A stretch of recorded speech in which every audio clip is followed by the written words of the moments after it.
Here's my review of Smile 2. I really like this movie, and I think that it's one of the best horror movies of the year. Who knows, maybe it'll go down when I rewatch it, but as of right now, I definitely say it's definitely top 5, maybe even higher.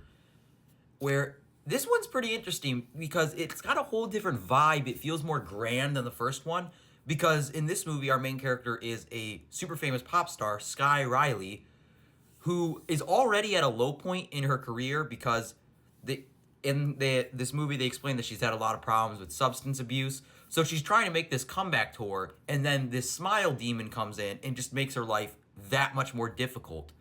So that's why I think this movie feels like it has a lot higher stakes, which I think I liked, as opposed to the lower stakes of the first one. But I just really liked it. And first of all, it's always so funny to me because the smiles generally are like really creepy smiles. And I think that's what makes it like, when I first heard about this movie, like, well, back when the first one came out, I just thought it sounded so silly and stupid. But like after seeing it, it's like, it generally is pretty creepy. Also, I just want to say, like, Jack Nicholson's son is in this, Ray Nicholson. And it's so creepy how much he looks like Jack Nicholson. It's like this shot it just reminds me so much of The Shining. It's insane. He's not in it that much, but he's great when he is. But like I said, this movie feels a lot more grand because we're dealing with this superstar, and we also know, like, we have a lot of it almost feels like more intense simply because even when we're not even dealing with the smile demon itself, we're dealing with the stress her mother is putting on her because of how important this tour is. And we see these cool musical scenes, which I really liked. I think the music in this movie is pretty good. And like Naomi Scott is so great. I've only really seen her in Aladdin, the 2019 version, but she was really good in this movie. Like, I think she gives one of the best performances of the year. And like I said, this whole smile world, I think, is just so fascinating. Like, the way this demon works is so great. I want to see it again. Like I said, and just this, there are a bunch of jump scares in this movie, but I think that they work for a movie like this. Like I said, I thought it was pretty creepy. It's not like super scary, but like when they come on, sometimes, especially with the jump scares, it's like almost like funny because it's just like so obvious they're gonna do a jump scare. I describe this movie as more creepy than scary, but at the end of the day, it's still just a lot of fun.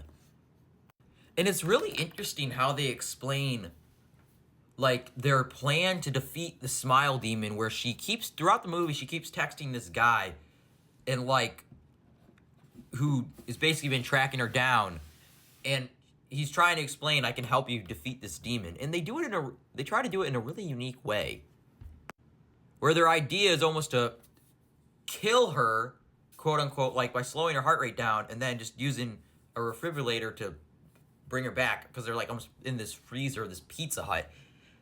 And it's a very unique concept, and I will say it almost goes wrong, to say the least.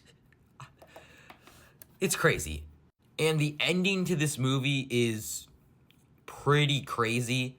And there's a lot more stuff I'm not going to spoil. I just want to go over like the basics because I definitely think that you should check this movie out. But like I said, overall, I really liked this movie. I thought it was a lot of fun. I think it's one of the best horror movies of the year. I don't know about the best. I still think overall my favorite is still Longlegs.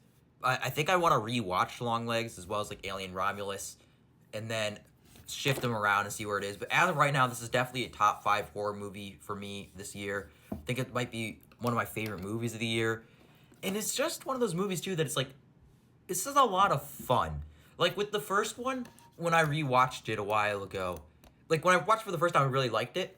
But it's a lot more slower, I think, on a rewatch. But with this, because you're dealing with this high intense life of this pop star, it has that intensity to it that allows it to be, it never really feels slow, which just makes it even more like just fun and exhilarating.